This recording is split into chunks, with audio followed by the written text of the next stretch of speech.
Live from New Delhi, you're watching DD India News Hour, India's voice to the world. I'm Mark Lynn. Namaskar.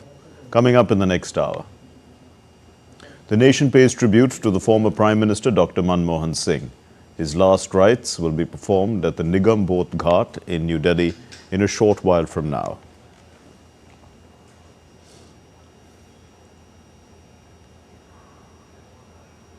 Houthis claim new attacks on Israel after strikes hit Yemen airport. Germany's president dissolves parliament, snap elections on February 23. NASA probe safely completes closest ever approach to the sun.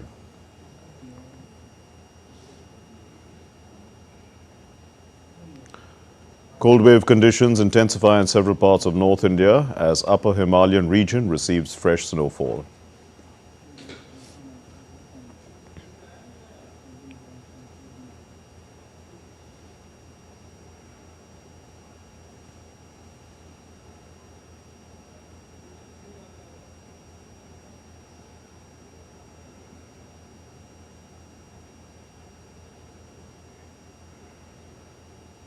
The last rites of the former Prime Minister Dr. Manmohan Singh, who passed away on Thursday, will be conducted with state honours at 11:45 a.m. Indian Standard Time at the Nigam Bodh Ghat crematorium in the national capital on Saturday.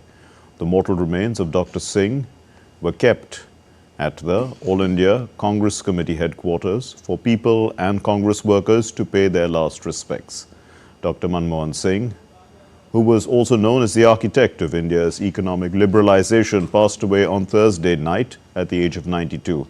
He breathed his last at the All India Institute of Medical Sciences in New Delhi emergency ward due to age-related illnesses.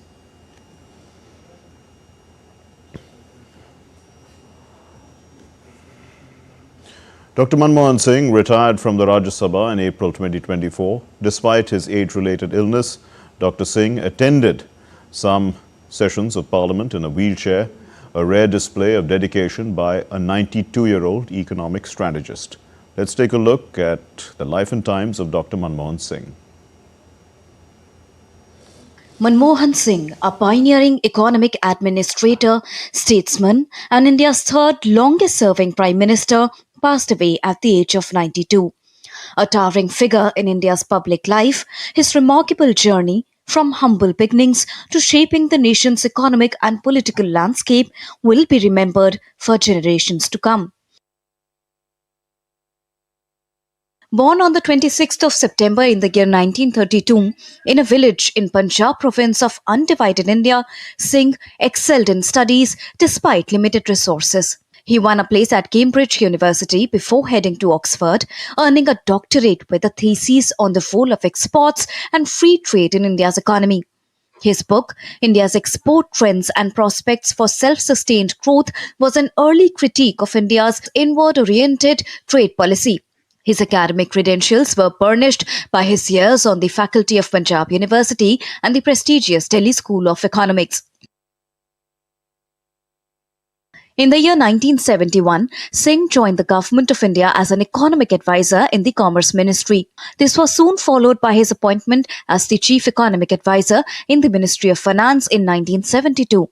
Among the many governmental positions that Manmohan Singh occupied were the Secretary in the Ministry of Finance, Deputy Chairman of the Planning Commission, Governor of the Reserve Bank of India, Advisor of the Prime Minister, and Chairman of the University Grants Commission.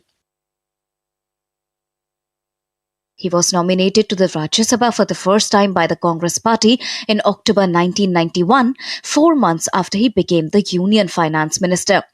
He represented Assam for 5 terms in the Rajya Sabha and shifted to Rajasthan in 2019. His last term that ended in April this year. He was the Prime Minister for 2 successive terms. One of the biggest highlights of Singh's regime was securing the India-US Civil Nuclear Agreement that opened up civilian nuclear cooperation. Manmohan Singh led the UPA government delivered about 8.5% GDP growth. The two UPA regimes led by Manmohan Singh are credited with the launch of social welfare initiatives such as guaranteed job schemes, Mahatma Gandhi National Rural Employment Guarantee, and the right to education for every child. Dr. Manmohan Singh's years as Prime Minister were, however, marred with scams like 2G, CWG, and coal block allocations. Despite the late hiccups, Singh's image as a clean leader remained untarnished. He will be remembered as the architect of India's tryst with economic liberalization and sustained economic growth. Bureau Report, DD India. Well, leaders from across the world continue to express grief over the demise of Dr. Manmohan Singh, recognizing his significant role in India's economic reforms and in international relations. From the Russian President Vladimir Putin to the Prime Minister of Mauritius, they've all condoled the demise of Dr. Manmohan Singh. Abhishek Bose reports. India's President Draupadi Murmu and Prime Minister Narendra Modi led the nation in bidding adieu to former Prime Minister Dr. Manmohan Singh.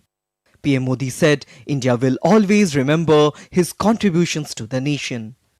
एक अर्थशास्त्री के रूप में उन्होंने अलग अलग स्तर पर भारत सरकार में अनेक सेवाएं दी।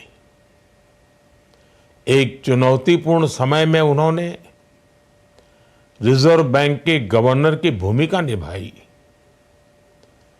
पूर्व प्रधानमंत्री भारत रत्न श्री पीवी नरसिम्हा राव जी की सरकार के वित्त मंत्री रहते हुए उन्होंने वित्तीय संकट से घिरे देश को एक नई अर्थव्यवस्था के मार्ग पर प्रशस्त किया। प्रधानमंत्री के रूप में देश के विकास में और प्रगति में उनके योगदान को हमेशा याद किया जाएगा। The demise of Dr. Manmohan Singh, who was also a renowned economist, has drawn condolences and tributes from global leaders. French President Emmanuel Macron called Dr. Singh a great man who devoted his life to India. On social media platform X, Macron said India lost a great man and France a friend. The United States offered condolences on Dr. Manmohan Singh's demise. US Secretary of State Antony Blinken called Dr. Singh one of the greatest champions of the US-India strategic partnership. Notably, Dr. Manmohan Singh played a significant role in advancing the 2007 Civil Nuclear Cooperation Agreement between India and the US. China's foreign ministry expressed condolences over the passing of Dr. Manmohan Singh. China said Singh had made positive contributions to India-China relations. Former Canadian Prime Minister Stephen Harper joined the international chorus of condolences, praising Dr. Singh for his exceptional intelligence, integrity and wisdom. Former Maldivian President Abdullah Shahid shared his condolences. He recalled Dr. Singh's 2011 visit to the Maldives, where he became the first head of state to address the Maldivian parliament. Former Afghan President Hamid Karzai described Dr. Singh as one of India's most illustrious sons and an unwavering ally and friend to the people of Afghanistan. Former Prime Minister Dr. Manmohan Singh will be remembered as a pivotal figure in India's economic transformation and a respected statesman on the international stage. Abhishek Bose for DD India.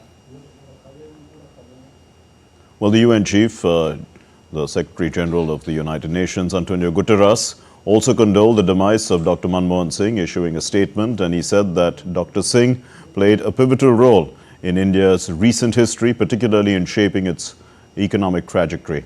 As Prime Minister from 2004 to 2014, Singh oversaw a period of significant economic growth and development in India. Under his leadership, India also strengthened its collaboration with the United Nations, contributing actively to global initiatives and partnerships. Anil Thomas is joining us now from the AICC headquarters, where the mortal remains of Dr. Singh are on display for people to pay their last respects. He's joining us on the phone line. Anil, so tell us a little bit about, the number of people who are coming in to pay their last respects to Dr. Manmohan Singh. Well, good morning, Marklin. Well, people came out in large numbers, especially leaders, Congress leaders, both senior as well as junior, from, former chief ministers, all landed up here at the AIC headquarters to pay their last respects.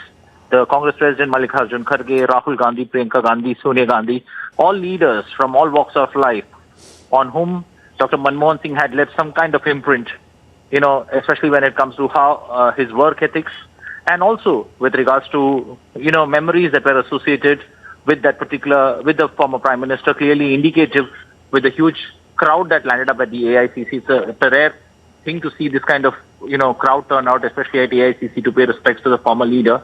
And I think this is what, the man has earned, with his work and with his principles that he said there.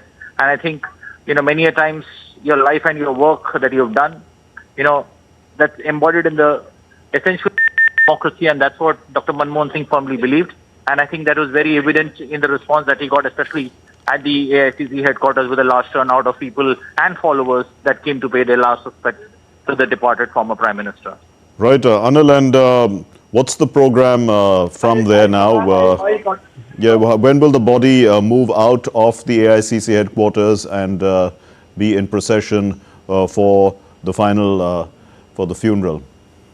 Well, Mark, the body has just 5 minutes ago left the AICC headquarters, and now the body has started its final journey to Nigambodh Ghat, where roughly around 10:45, between 11:40 and 11:45, the last rites will begin there. So that's how things are at this point of time. The huge, senior leaders from the Congress who were all had landed up at the AICC headquarters slowly have moved with the procession there, and they're heading to Nigambodh Ghat. Right, we'll leave it there. Thank you very much, Anil Thomas, for joining us for the moment. We'll continue to come back to you for more as and when we get those updates from you. Now, Aditi Tandon, who's the associate editor of the Tribune, is joining us to throw light on Dr. Manmohan Singh's contribution. First, let's try and put into context, Ms. Tandon, the contribution as a man, as an individual coming from a humble background, and then, reaching the height of his education in Oxford. That also takes a certain kind of willpower, doesn't it? Yeah, absolutely. Not just Oxford. In fact, he was a rare academician, politician who earned degrees from two very important universities, global universities, the University of Oxford and the University of Cambridge.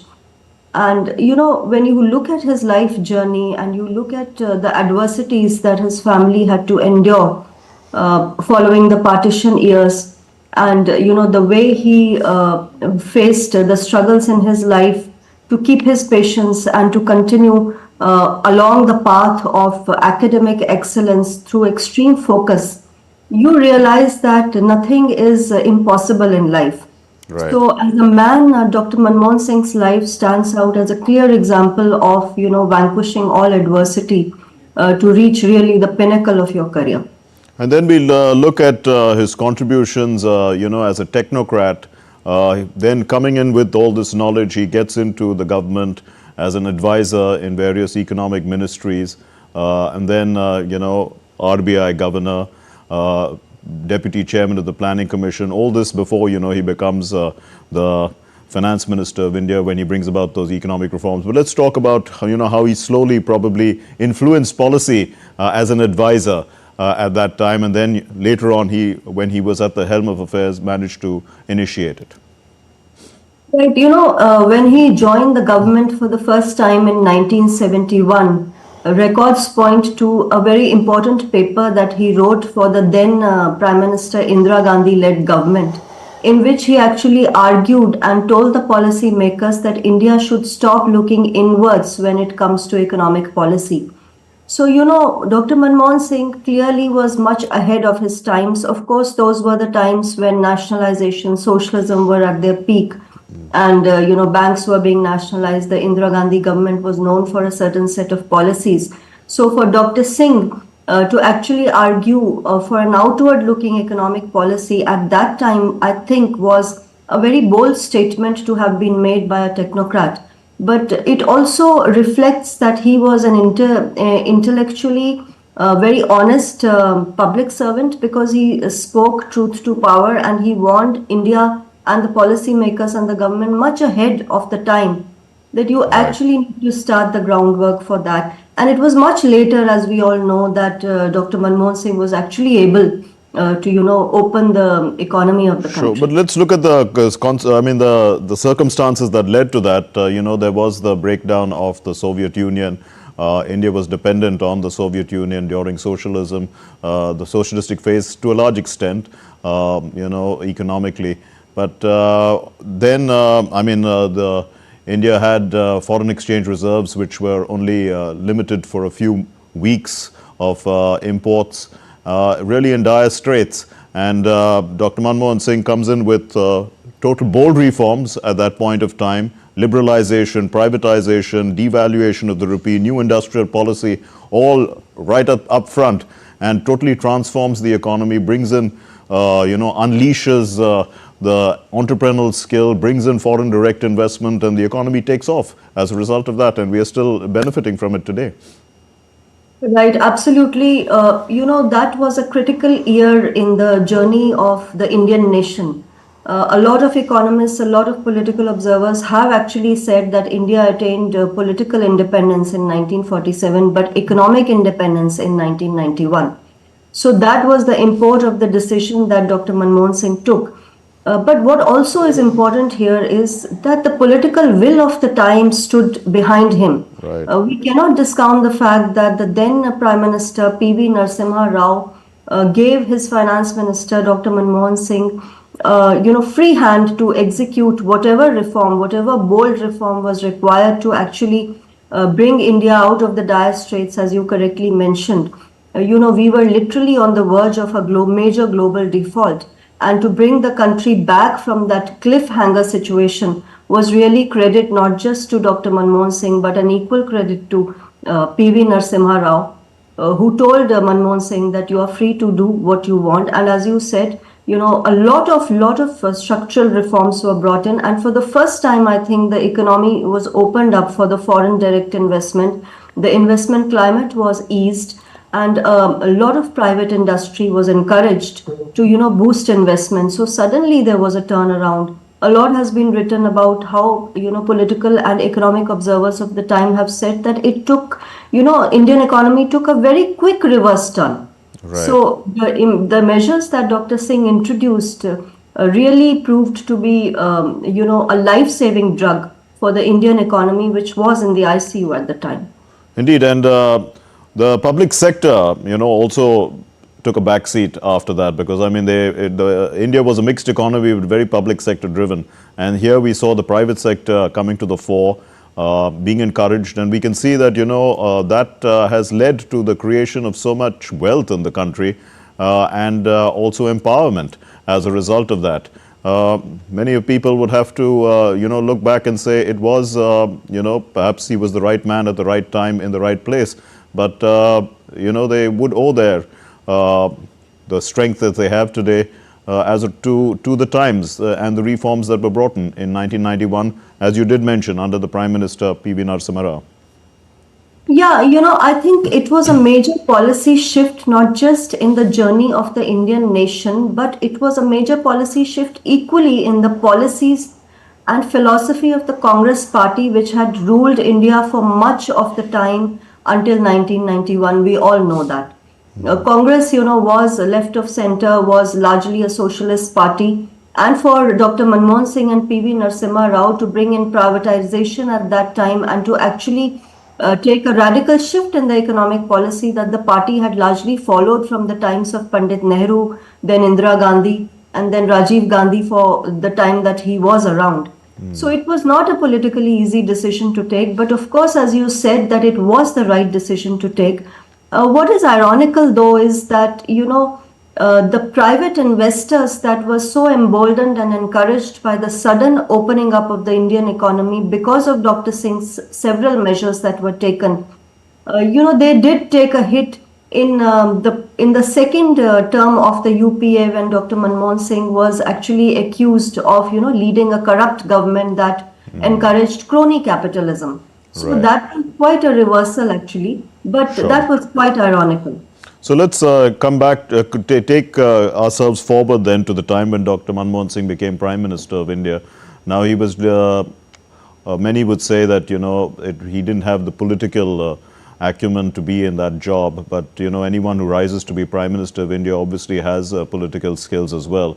One would say that, and he was leading a coalition government, though there was a political power center that sort of controlled it, which was outside the government. There were, opposing forces within the coalition itself. So it was difficult for him to probably be as, as free with his decision making as he was in his early avatar as the finance minister. But despite that, I mean, there are some key points. Let's take the Indo-US nuclear deal here. Foreign policy came to the fore. India came out, he was anyway an advocate of globalization. And clearly, India was beginning to take its place also amongst in the international community as a rising economic power. That's right. You see, his appointment as Prime Minister will continue to be debated because it was a very important political event in the history of the Congress Party and the country. Why was he weak and why was he unable to perhaps, firmly speak to coalition partners? In my own political understanding and wisdom, it was a simple outcome of the fact that he was, after all, a nominated Prime Minister. He never won a Lok Sabha election. He was perhaps the only Prime Minister who was always a Rajya Sabha member. In fact, his greatest regret, if you look at the books that were written about him, was that he was unable to win the only Lok Sabha election that he fought in 1999 from South Delhi, when BJP's V.K. Malhotra defeated him. So you see, he was then Congress President Sonia Gandhi's appointee, the choice of Sonia Gandhi. And even at that time, if you look at the political events and the climate, Pranab Mukherjee, who was the senior most member of the Congress Party at the time, on whom Sonia Gandhi relied a lot, was actually the hot favorite to succeed Sonia Gandhi should she step down, because the mandate was for Miss Gandhi at that time. But since she stepped back and suddenly chose Dr. Manmohan Singh to be the Prime Minister instead of Pranab Mukherjee, that was a huge issue at that time. In fact, we had learnt at the time that Dr. Mukherjee had refused to be part of the Manmohan Singh cabinet, and it was only after great insistence from Sonia Gandhi that he joined the cabinet, after Sonia Gandhi said that his experience was necessary. So that was the context of Dr. Singh's appointment as PM. It is from there that we will have to see the performance of the UPA. And yes, the coalition partners were tough. His first big test came at the time of the Indo-US nuclear deal, like you correctly pointed out, when the left partners clearly said that we are not going to support it. But you see, Dr. Manmohan Singh, who was largely viewed as weak, exhibited tremendous courage and firmness at the time of the execution of Indo-US nuclear deal, because he risked his government. Left partners withdrew support and he was ready to face a vote of no confidence, and he even won it in 2008. Right. And he famously proclaimed at the time that he was very happy that the deal had been actually executed, because it would end India's nuclear apartheid. Sure. So that was the importance of the decision he took. So he did have his moments of firmness. It was not as though he was not firm. Right, and analysts, who've been looking at Dr. Manmohan Singh's life, even as a Prime Minister, have said that he gave a lot of independence to his ministers and also to the senior bureaucrats, because he himself, being in positions like that earlier, he trusted them. So in that context, you have to look at it from that point of view, that, I mean, he was a leader who was not micromanaging at every stage. So, I mean, if one looks at the UPA and whatever happened to it in the second term, whether we should blame the Prime Minister or not is, given his style of functioning, is something that could be debated. What do you think? Yeah, in hindsight, we can sit in judgment of people, but it is really for leaders who are in the moment to take important decisions that will determine the course of histories and nations.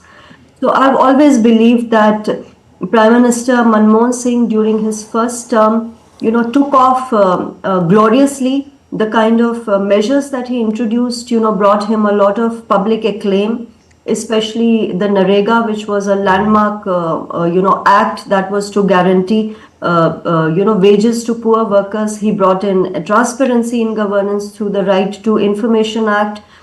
He, legalized education by the Right to Education Act. He brought the Right to Food Act. So he did all the right things. Then he brought the farm loan waiver, which was the first kind of an institutional mechanism to actually ease the burden of Indian farmers. And naturally, he won a stunning second term because he had done all this. But then it was the second term that proved to be the undoing of the UPA for the various scams that continue to be debated and challenged in the courts of law, 2G, Commonwealth, coal allocation. So all that happened. Sure. And I do still vividly remember the last press conference that Prime Minister Manmohan Singh did while in the PMO. And when he was asked this question that you failed to rein in your corrupt ministers, he was very candid and he said that I did the best in the situation that I could. So perhaps he took a conscious call in the larger interest of the nation to stay put rather than perhaps resign, because a lot of people at that time believed that he should have taken a firm stand against corruption and perhaps resigned. But was that the Sure. way out? Was that the correct alternative? Would it have been proper to push India into political instability? So perhaps Dr. Singh chose national interest above personal interest. So we could talk on, and especially we could also go into the international affairs and the national security aspects as well. But thank you very much for the moment, Aditi Tandon. Thank you, ma'am, for being with us. Let's move to our colleague, Siddharth Bharadwaj, who's at the Nigam Bodh Ghat, and he's joining us now. Siddharth, what arrangements have been made for the cremation? Hi Mark, a very good morning to you.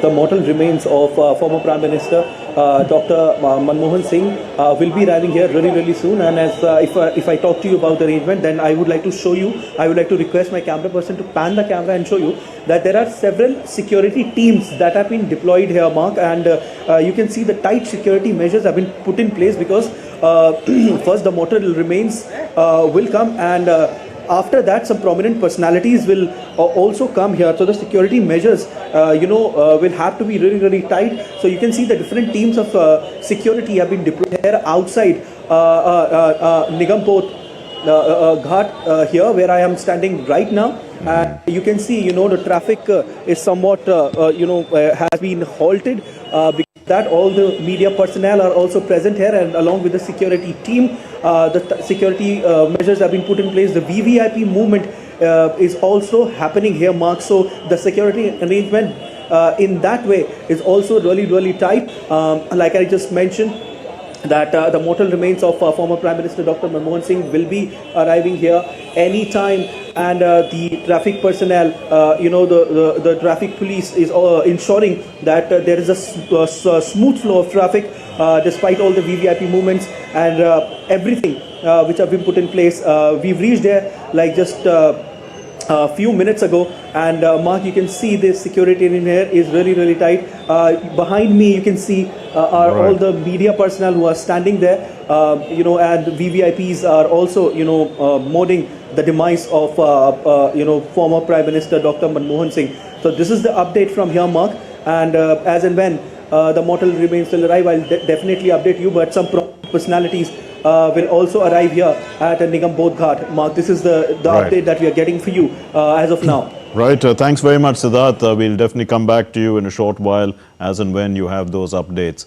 And for the moment, we're going to take a short break. Stay with us. You're watching DD India News Hour. I'm Mark Lynn.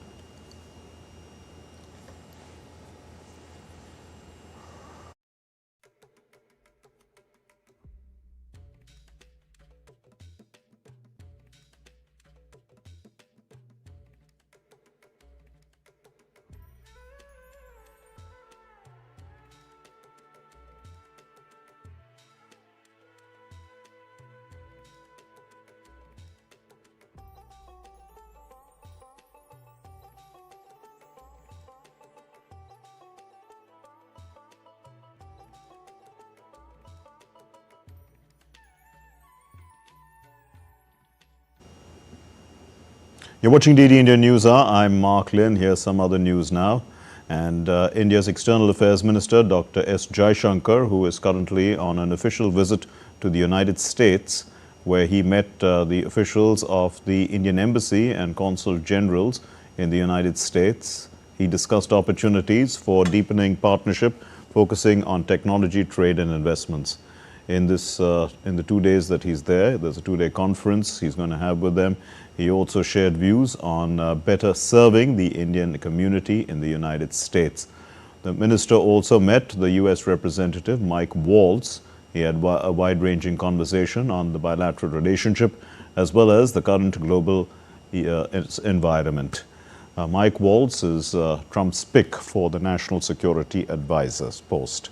The minister also met the U.S. Secretary of State Anthony Blinken, and both leaders reviewed the advancement of the India-U.S. partnership over the last 4 years. They agreed that the cooperation has strengthened in many domains, just as the comfort levels have grown correspondingly.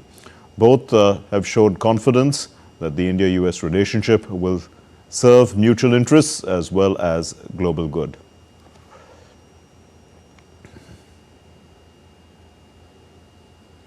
India's Prime Minister Narendra Modi announced an ex gratia of 2 lakh rupees, that's 200,000 rupees, to the next of kin of each deceased in a fatal bus accident that took place in the northwestern state of Punjab, in Bathinda there. The Prime Minister also declared that the injured would be given 50,000 rupees. Prime Minister Modi extended his condolences to those who lost their loved ones, and he wished them for a speedy recovery to those who were injured. Now, in a tragic mishap, 8 passengers were killed and several others were injured when a bus crashed into a bridge and fell into the drain. In Punjab on Friday, authorities rescued 46 passengers and the injured were taken to nearby hospitals. The cause of this accident is under investigation.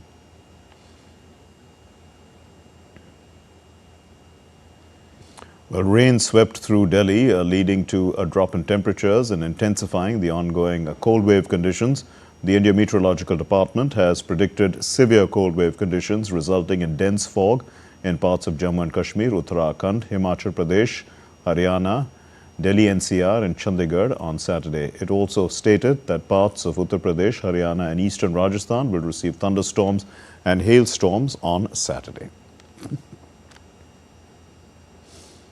In extraordinary weather, the national capital recorded its second highest 24-hour cumulative rainfall at the Safdarjung Observatory since, in the century, since 1901. Now, this downpour measured over the past 24 hours, ending at 8:30 a.m. IST today, has left Delhiites grappling with weather unpredictability. This deluge not only broke recent records, but also propelled December's monthly rainfall tally into the top 5 highest categories since data recording began. The heavy rains caused waterlogging in several areas, disrupting traffic and also slowing daily life. And DD India correspondent Tapas Bhattacharya, who follows the climate and weather updates closely, is joining us. Tapas, so are Delhiites going to see some sunshine? Doesn't look like, but it's look like if you want to enjoy great weather and if you're planning to go out to the hilly regions, you may just want to wait that, because right now Delhi's weather is almost equivalent to any hill resort, be it Mussoorie, Shimla or any other place. The day temperature and the minimum and the night temperature, the gap has actually narrowed down a lot. But the big news that is right now coming in from the national capital is that it has broken record in the national capital, in 123 years record that has been broken. I can tell you, Mark, that the last time Delhi has seen such a weather and such a downpour was way back in 1923, when on a single day 75.7 millimeter of rainfall took place. That was 3rd of December 1923, and yesterday and today, the cumulative 24-hour cumulative rainfall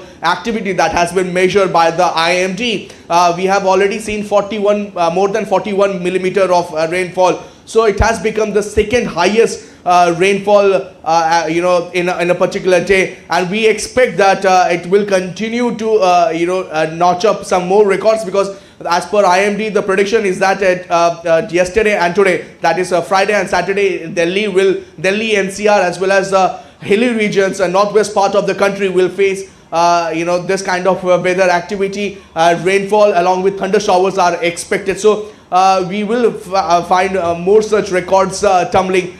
So far in the month of December, this is the fifth largest highest rainfall activity in the month of December overall in the last more than 100 years. So you can see that the weather has improved dramatically, but at the same time the day temperature has gone down, and the night temperature has also gone down. So the gap between both has come down drastically. Indeed, but Tapas, what is causing this kind of weather? Why is it raining so much? Right, so let me just put it across.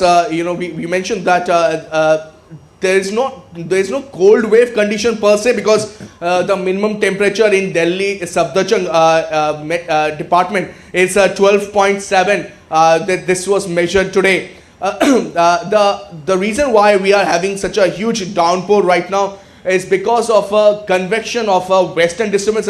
It's a massive western disturbance that has come, and it's mixed with the easterly winds from the Bay of Bengal. So the convection of easterly winds along with the western disturbance has caused such a massive downpour, not just in Delhi but the whole northwest part of the country, also in parts of central India. Right, and what would you? Is there any advisory given to people, to generally who are moving around, just to be on the safer side? Yes, absolutely. The IMD as well as the government has issued advisory. In fact, they have already stated that traffic congestion and slippery roads will be there. So it is imperative to drive the cars and four-wheelers in a more responsible manner. Also, the IMD stated that if there is not much of a requirement to go out, people should stay indoor.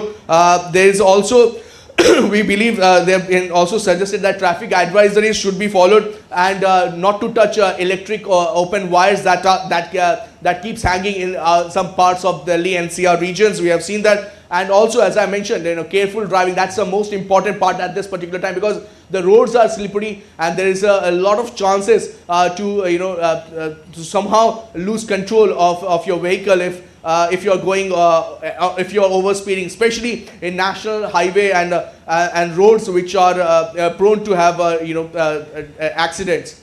Okay, we leave it there. Thank you very much, Tapas Bhattacharya, for joining us for the moment.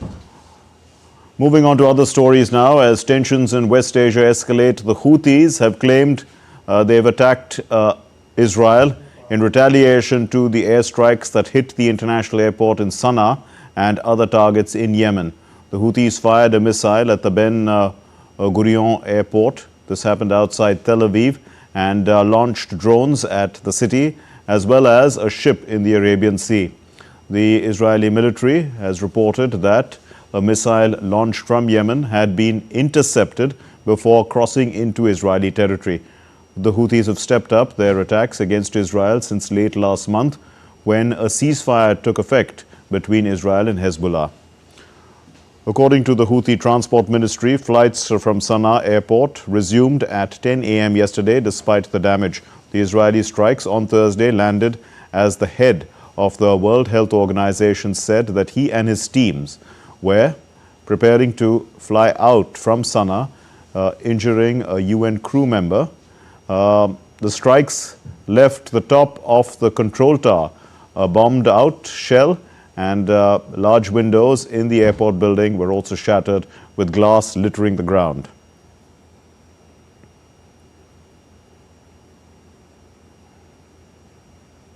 Meanwhile, the top UN official for humanitarian aid in Yemen, who narrowly dodged an aerial bombing raid by Israel on Sana'a's airport, denies that the facility had any military purpose. the airstrikes landed approximately 300 meters away from where Director General Tedros was and myself.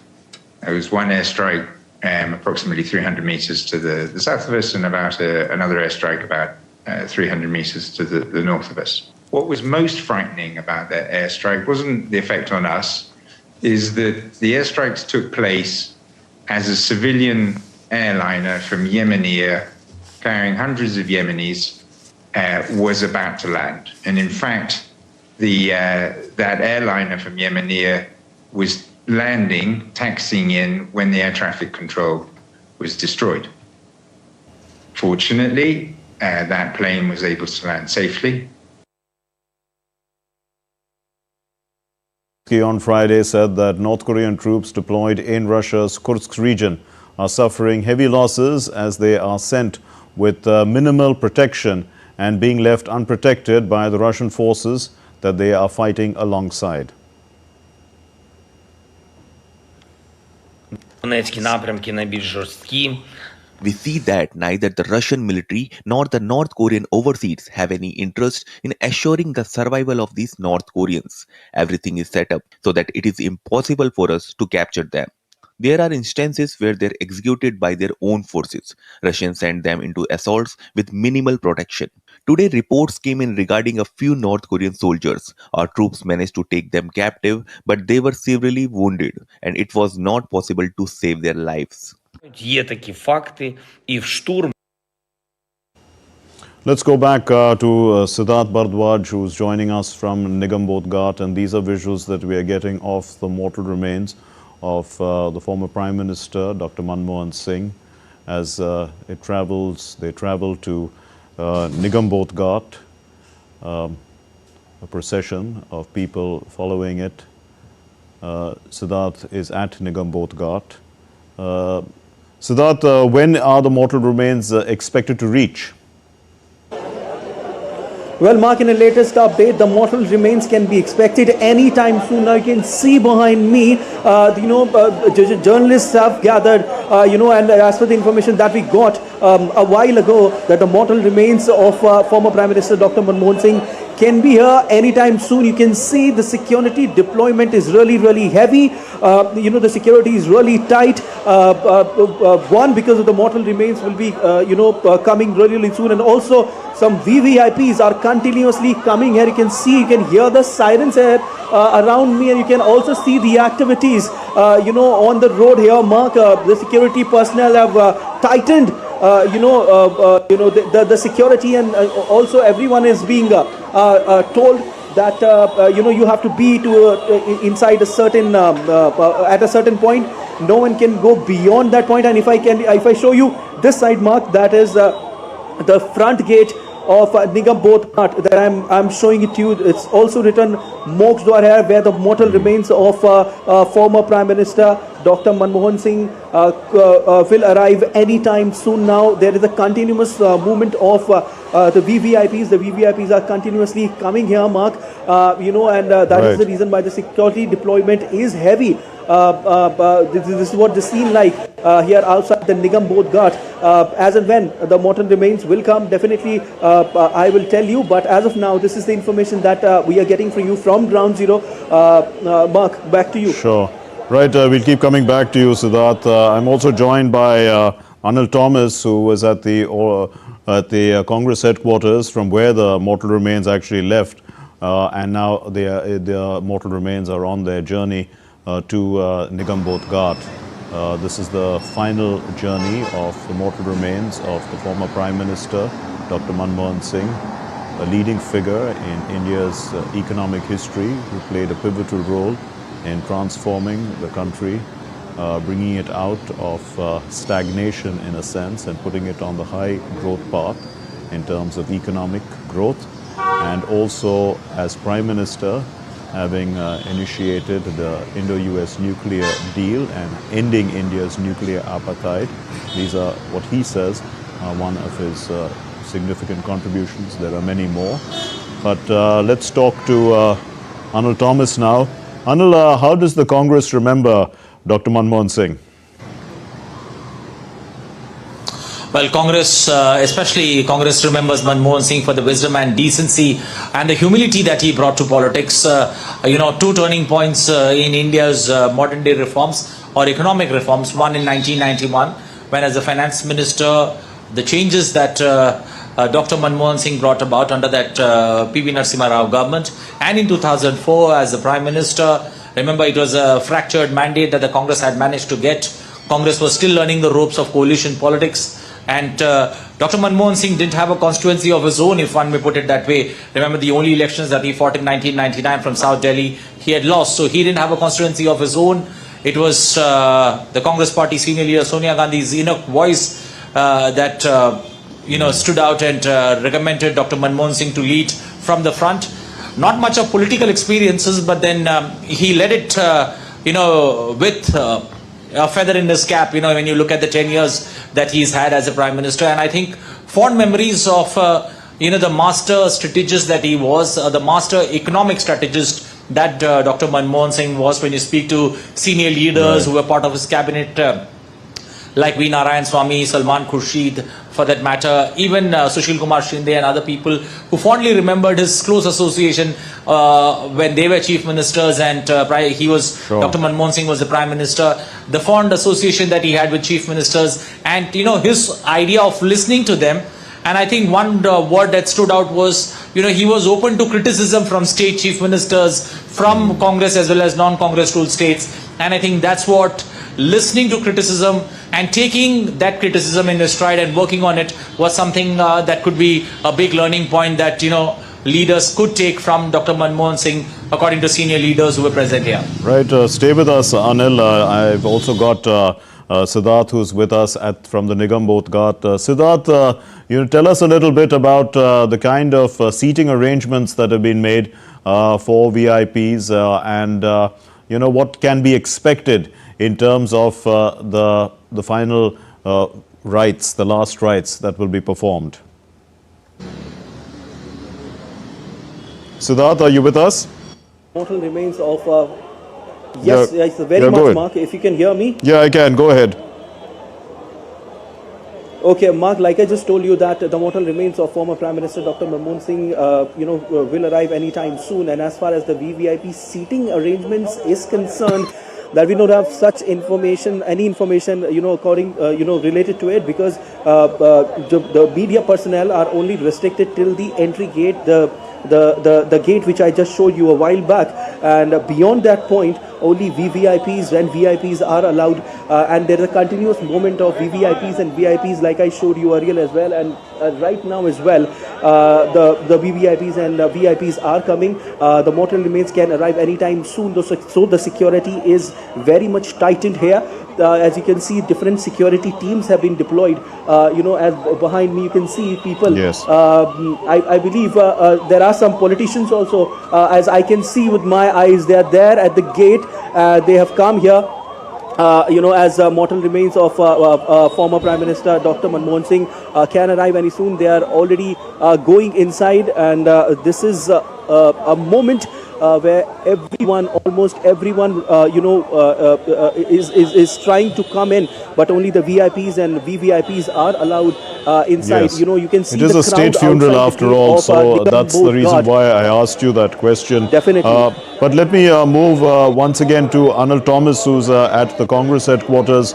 Anil, many people look at Dr. Manmohan Singh as a champion of economic reforms that helped the industrial class come out of the shadows and, into the forefront. But really, the middle class also have a lot to thank Dr. Manmohan Singh for. And, poverty alleviation also, poverty reduction in terms of bringing a lot of people out of poverty. That also is something that, Dr. Manmohan Singh was not just looking at the productive or the industrial class in that sense. He was also looking at the labor class as well as the poor. Well, exactly, Mark, you nailed it right. You rather put it very rightly. Transfer of welfare benefits, especially directly to the poor. Manrega, another scheme that was launched during the UPA regime, clearly indicative that the last man standing has to benefit from the schemes that are launched by the government. And I think Manmohan Singh clearly set the template, nuts and bolts for that great self-reliance movement that we are seeing currently in the country, the nuts and bolts and the economic reforms in 1991 clearly transformed the economic landscape that you see in this country. And I think Dr. Manmohan Singh gets a lot of credit for that. And I think world leaders, all over, if, Manmohan Singh's words that, word will be a bit kinder to me than the contemporary media, clearly coming through, especially when one sees his final journey today. The outpour of people to get a glimpse of the leader is clearly indicative of the good work that he's done. More than political leaders from the Congress party, it was the common man that landed up there at the gates of AICC, trying to rather sneak into the AICC office, which was heavily guarded because of the presence of VIPs. Getting a glimpse of the leader, because, getting a glimpse of the leader, especially a leader who did something good for them. And I think that particular moment of many old party workers, people who are close to 100-year-old, elderly people coming to pay their last respect to Manmohan Singh, clearly indicative of the man, the work that he did, and in the humility that he brought to the table. That's something that, world leaders and not only the politics of today can learn from, the decency, the humility that he brings to the table as the Prime Minister, as the former Prime Minister of India. Anil, you also, track the stock markets closely. And we look back and some of the reforms that Dr. Manmohan Singh brought in were in the capital markets. And that also significantly, unleashed, let's say, the potential of the small investor into the market. And apart from that, also brought in a lot of foreign institutional investors into the markets, which continued to play a role. I mean, we saw, back in the day, the Sensex was, in the few thousands. And now we can see, when the UPA left office, it was also just in the maybe around 20,000. But currently, we know where it went up to. And so we can see that maybe the real work that was placed into these market regulations came in way back in time. Well, you're right, partly, Mark, as I mentioned, the nuts and bolts of the self-reliance, the economic, highways that we have hit, especially when it comes to the stock markets. Not only the stock market, the regulatory methods that were put in place. I think there was a footprint, there was an imprint of Manmohan Singh, the economic strategist, on the table. He just didn't, say words, he rather meant it in action. And I think that's the biggest positive or the biggest takeaway that, Dr. Manmohan Singh leaves behind as his legacy. Don't talk too much, but let your work do the talking. And I think, tributes from all over the world that you see, and, especially when it comes to the liberalization policy that he brought about in 1991, clearly making it to the headlines time and again. In the modern era, many talk about him being the best economic strategist that the world has seen. And I think endorsement from Barack Obama, endorsement from Angela Merkel, especially the 2008 global recession that the world saw, and the advice that Dr. Manmohan Singh had for India and the world, I think clearly reflective of, the weightage and also the significance of his inputs to help the world sail out of that tough tribulation. I think indicative very much of what he had in store, and his advice, even when he was in the opposition, till very recently in 2024 in the Rajya Sabha. He never minced words, especially when it comes to the economy. And I think that's a true reflection of what that man was, because when it came to the economy, he believed that there were many who could understand it much better. Right. But then his word mattered, especially in the world of economy. Let's talk a little bit about the politics, Anil, and within the Congress party itself. Dr. Manmohan Singh being close to the Gandhis, coming in as the Prime Minister of India, did it in a way sort of upset many of the senior politicians. We do know that there was concern about Pranab Mukherjee at the time, but then he participated in the government. There may have been other leaders who had ambitions, but they all seem to have worked under Dr. Manmohan Singh. Tell us a little bit about, his rise within the Congress party and how it was taken by the other leaders. Well, as I mentioned, there are two phases that you can look at Manmohan Singh. One, that is the 1991 phase, the liberalization phase, where he was transformative. He brought about transformative changes, first as an RBI governor, then as the finance minister of India, under that P.V. Narasimha Rao-led government. 2004, when he was selected, it came as a shot in the dark. When his name was announced, I still remember the newsroom. Many were taken by surprise when the name of Dr. Manmohan Singh was announced. I think the 1984 massacre, the Sikh massacre that took place, had a big reason, especially in Sonia Gandhi falling on Dr. Manmohan Singh, or electing Manmohan Singh, or selecting Manmohan Singh as the Prime Minister of the country. She did make a mention about her inner voice guiding her towards Dr. Manmohan Singh as to lead the UPA as the Prime Minister in 2004. But I think the 1984 massacre had a big influence on this particular decision that was taken. And I think the decision to, pass the baton to Dr. Manmohan Singh, especially in coalition politics, as I mentioned, it was very difficult. A person who didn't have a political landscape, one may say so, when he has no constituency, which means you're clearly looking at him from a Rajya Sabha MP perspective. And the way he cultivated people around him. Right. When his first term got over, he didn't expect that he's going to get a second term as the Prime Minister. But then the 2 terms that he did, as the Prime Minister, he clearly, rose above expectations, if one may put it that way. Right. We leave it there for the moment. Anil Thomas, thank you for joining us from the Congress headquarters in the national capital. That's all we have for the moment in DD India News Hour. Thanks very much for watching. Namaskar.